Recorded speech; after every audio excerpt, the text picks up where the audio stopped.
We've got another great live in studio for you today. As a matter of fact, this crew's been together since 2006 out of Syracuse, New York. They've just released their fourth album back in January, I believe it was. Ra Ra Riot in the studios. Jon Hart with the crew down in Studio A right here live on the bridge. Ra Ra Riot in their studios. Thanks for coming in, everybody. Thanks for having us. Appreciate it very much. You've got, first of all, congratulations on Need Your Light. Thank you. Really great record. Thanks very much. Yeah, it's a fourth studio album, and I'm sure that you'll have it at the merch table tonight at the Riot Room. Yeah. So that's going to be a lot of fun. You know, the story of Ra Ra Riot, it's like it's been really fun to get ready for this interview and sort of track the arc of what you all have done over these four albums. You know, when you started off, it was all about incorporating strings into what you were doing. And then with the album before this, it felt like the whole project was just about blowing the band up, right? It was just about exploding what you'd done in the past. Yeah. We kind of felt like before that we started to feel constricted by just the process that we had been indulging in. And we wanted to change, and it was a big change. So we succeeded in that. And then after Beta Love, our previous record, where we made those big changes, we kind of found a new freedom this time around to explore kind of whatever we wanted and record in all different places and work with a whole bunch of different people. So that's kind of what made this record, Need Your Light, kind of special. You know, when you did the album, we were talking about Beta Love, it's like you toured relentlessly on that.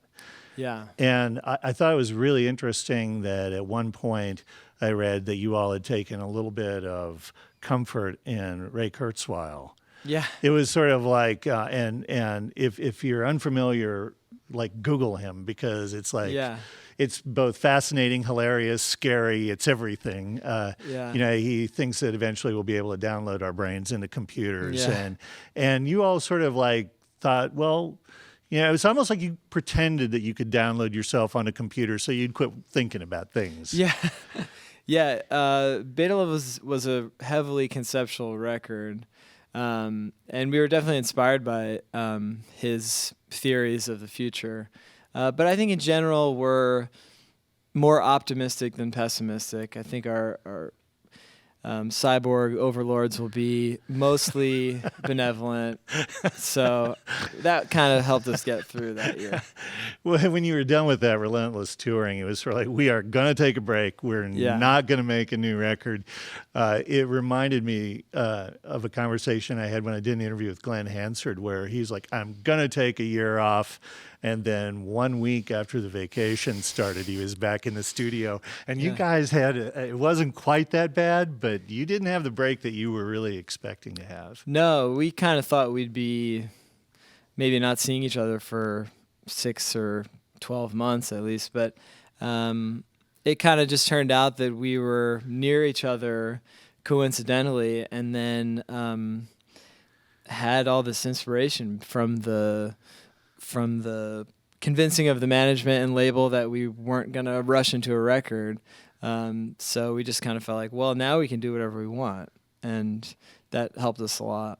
It just feels like this is finally the Ra Ra Riot record that is Ra Ra Riot. Like you have found your place. You blew up the old stuff, and now you're free to occupy this new space. Well, thank you for saying that. Yeah, it certainly feels that way to us, too. We'd love to hear a song. If we can. Let's. We're gonna play a song called "Water."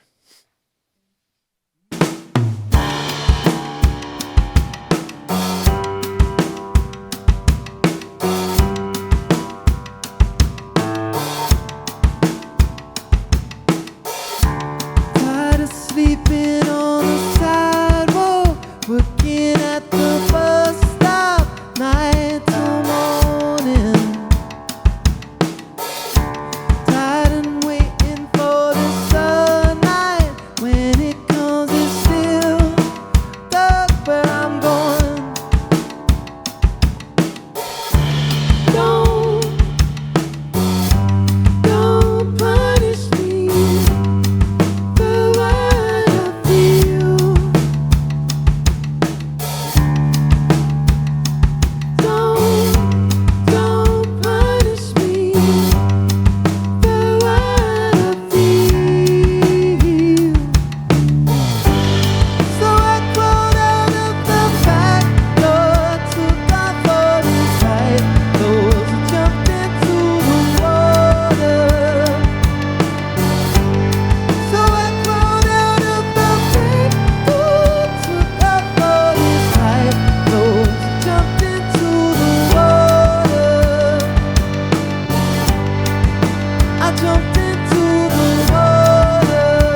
I've been sleeping on your porch. I'm still too scared to bust the lock on your door. So I crawled out of the back door. I took my father's tight clothes and jumped into the water. So I crawled out of the back door, took my father's tight clothes and jumped into the water. I jumped into the water.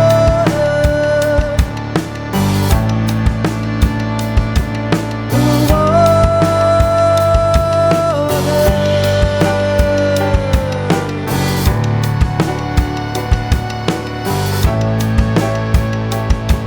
The water.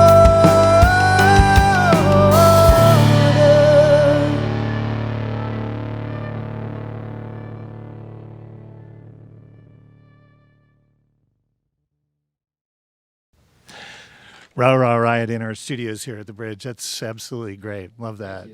You have to say, I'm really, really fond of that line. Don't punish me for what I feel. Thank you. Yeah, that's a great line. You know, this band started when you were in college doing house parties, Yeah.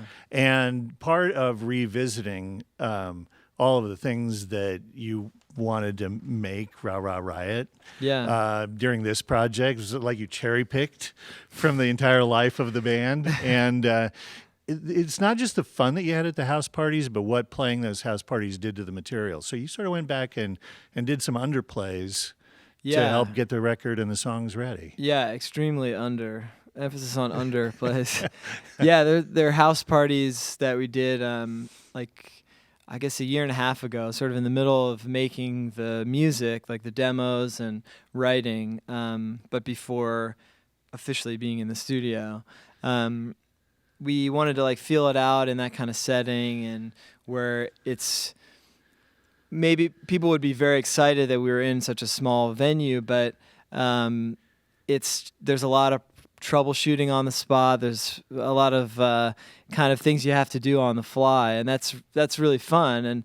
And as long as you're mentally prepared for it, it can really help out the songs. If you're not, then it feels like a waste of time. But there was one of them that we did that the PA, using scare quotes, broke in the first song, I think. So we kind of had to rearrange the set just right on the spot. And some of the songs that we did kind of had to have a little bit of a different vibe because we weren't using all the technology that we wanted. So that kind of informed some of the decisions we made later too. It's really fascinating. The album that's out now, you basically went and worked with every producer that you've worked with up until this point. Yeah. We have a lot of people that we trust and have had a lot of great experiences with all the producers in our history. So it was fun to get a piece of each one of them in this process. 6 different studios. Yeah, well, I guess if you count like Matt's bedroom as a studio and Milo's living room as a studio. Whose bedroom isn't a studio? Yeah, exactly. So, yeah, a lot of different places, but it's just one way to keep it fresh for us. You actually took inspiration from U2's Achtung Baby. Yeah, that was a big record for Rostam especially, and I, and of course the whole band. It's kind of a different thing than we had tried to channel in the past. But there's a lot of fun things on that record, like a lot of falsetto vocals and a lot of interesting hi-hat interplay between electronic and live. And it's a lot of fun stuff on there to pick out. You mentioned Rostam, and your connection to him goes back a long way. Yeah. Not as far as Ezra. You were Right. childhood friends with him. You've done your research. Yeah. And the thing that I just I guess it just was really kind of mind-blowing for me was that there is still a YouTube video for Vampire Weekend, Oh, the movie. Yeah. Wait, was Vampire Weekend originally a movie, and then they Yeah. decided to use that as the band title, or? Yeah. It was. Well, we never finished the movie, But you finished the trailer, yeah, the trailer's very good. I have and to it's say. coming in 2005. Yeah, Christmas, supposedly, in an alternate universe. Was there a script? No, we kind of storyboarded on the spot and Yeah. ad-libbed everywhere pretty much. So you have the side project with Rostam, and who knows, maybe more to come from Yeah. Discovery. Yeah. But you actually started part of this process with him, writing the song "Water" that you just performed and the title track. When you Yeah. went out there, you didn't know what you were writing for, if Yeah. anything. Yeah, I mean, there's always a chance when you go to a writing session that nothing will come out of it, or nothing that is worth pursuing further. But part of the fun, I think, is letting the songs kind of dictate where you're going. And then after we had gotten pretty far along with these songs, he was really pushing to have Ra Ra Riot finish them, and especially because we could play them live in a certain way that he thought would be really fitting for them.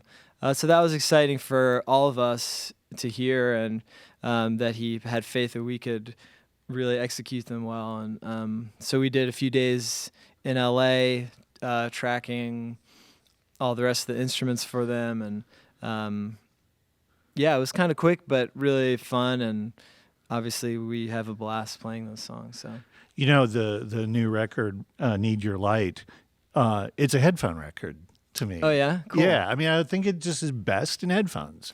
Yeah. And because it's layers and, Yeah. cool instrumentation. And so I'm listening to the record just as I'm starting to do the research, and Bouncy Castle comes on. And the words Bouncy Castle are sung in the song. And I'm doing that thing where the dog turns his head kind of sideways. And but Bouncy Castle was really kind of one of the signifiers for, let's make this a fun record. Yeah, for sure. That was one of the first demos we made when we kind of realized we were making a record. It was originally a demo from Matt, our bass player, who sent it to an old drummer of ours, Gabe Duquette, and he kind of made this working title, Bouncy Castle, not intending to be really what the song was, but I just kind of thought it was too hilarious for a real song title. So it was just this moment of kind of stream of consciousness story that just kind of came right out, and it's just too fun to keep off the record. It's a little silly, and it's about things that we haven't really made songs about in the past, but for that reason it felt like the right thing to do, because it's not exactly Ra Ra Riot, but it's what we as individuals think is fun and exciting. So You get the feeling that the songs kind of came from all over. Foreign Lovers yeah, actually started before there was a band. yeah, that was like a demo that I had for a long time. Never actually made a recorded version of it, but I just kind of remembered it from a past phase of being really into Elvis Costello, and it kind of sounded a little bit more like that back in the day. But as many demos do, they get a new life when you play them for someone else, and Milo made a new demo for it, and we kind of kicked it around a bunch of different ways, and tried it one or two different ways for Beta Love, but it just kind of didn't fit. And then we finally made the right kind of call, I guess, on this record, and it felt like it was supposed to be this way. I hesitate to say anything about this because I think that it's maybe one of the things that helps provide the imagery, but it's not really what the song is about. But absolutely has its basis in the Challenger disaster. Yeah, that's something that I've always been kind of, what's the word? I guess interested in and fascinated by. It's kind of inspiring, I think, to think of it like the abandonment of, like, giving up safety for for a strive for relevance. You know, letting go of every possible reservation and looking just straight up. And that's something that's really inspiring to me. Obviously, it's a crazy thing to think about, but it's kind of beautiful as well. Absolutely. The album is Need Your Light. The band is Ra Ra Riot. It's their 4th studio album. It'll be at the merch table tonight at the Riot Room. And before we do the last song, would you like to introduce the band? We got a lot of people here. Okay. This is Milo on guitar, Matt on bass, Kenny on the drums, Rebecca on the violin, and Lavenna on the cello. And of course, we're speaking with Wes Miles, lead singer, and this is Ra Ra Riot. You got 4 lovers, 5 or 6, now don't you? You got the pictures up on your walls, or just a minute and then you're lost. Well, the one in Chicago wasn't there anymore. And because that thing in Berlin wasn't anyone's fault. I got no idea what's fair, but I knew before. You got 4 lovers, you got 4 lovers, but I wanted to tell you to take the pictures and rip them up. No better feeling to know about when there's no one to follow. Well, it made no difference there. I know it wasn't that we weren't friends. Anyway, in Berlin, you never had a dumb chance. I got no idea what's fair, but I knew before. You got 4 lovers, you got 4 lovers.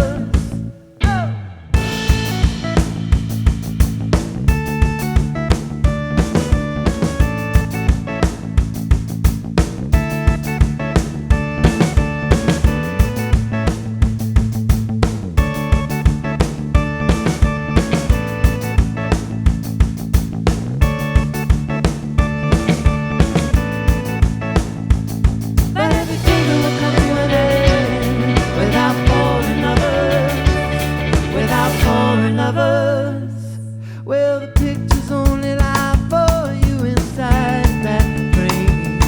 Not a lover that leaves you cold, only the kitchen beside your toaster. I got no idea what's fair, but I knew before. You got 4 lovers, you got 4 lovers.